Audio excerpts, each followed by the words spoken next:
Hi guys, so let's talk about problems or basically how to deal with problems. It's easy and effective होइन मैले त्यही follow गरेँ प्रब्लमको त भण्डार हुन्छ नि त दिमागमा होइन जे पनि यो युजफुल हुँदो रहेछ लाग्दो रहेछ होइन फर इक्जाम्पल तिम्रो अहिले करेन्ट लाइफमा 10-15वटा प्रब्लम छ होइन कतिवटा छ ल भनौँ 15-20वटा प्रब्लम्स छ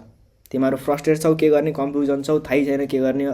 अलपत्र now let's talk about solution होइन अब यसको सोल्युसन चाहिँ के हो यसलाई कसरी विनाश गर्ने let's assume that you have 20 problems होइन अब यो 20 प्रब्लम्स हुन्छ त यसलाई कसरी समाधान गर्ने भनेपछि तिमीहरूको तास छ त तास सफल गर्छौ त त्यस्तै गरे जस्तै प्रब्लम्सको एउटा लिस्ट गराऊ या फेरि त्यही मनमै सफल गर एउटा पिक गर माथिको जुन पिक हुन्छ पिक गर प्रब्लम्स के छ हेर अनि त्यसलाई मात्रै फोकस गर 20वटा प्रब्लम छ एउटा निकालिसक्यौँ 19 फेरि कार्डमै छ अब त्यो एउटा प्रब्लमलाई चाहिँ दिनको 2 घन्टा 3 घन्टा हेर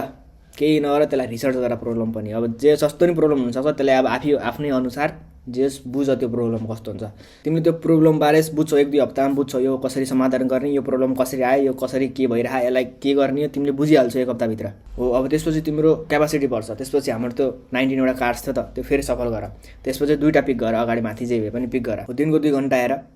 अब त्यो त्यसपछि 2टा हुन्छ त्यो 2टालाई फेरि समाधान गर 1 हप्ता लगाएर त्यसपछि फेरि 3टा गर समाधान गर माइन्डसेट इज की हो कि माइन्डसेट इज के भन्छ त हो यही हो त्यो भनेको प्रब्लम आउनुको मेन कुरा भनेको प्रब्लम भएर नै हो के जति प्रब्लम सोध्छौँ प्रब्लमको बारेमा झन् दिमाग खराब गराउँछौँ नि झन् प्रब्लम क्रिएट हुँदै जान्छ के यता प्रब्लम सकिए छैन उता प्रब्लम फेरि थपिन्छ त्यो जस्ट 20वटा प्रब्लम छ भनेपछि बन्द गर केही नगर त्यो 20वटा प्रब्लममा एउटा प्रब्लम पिक गर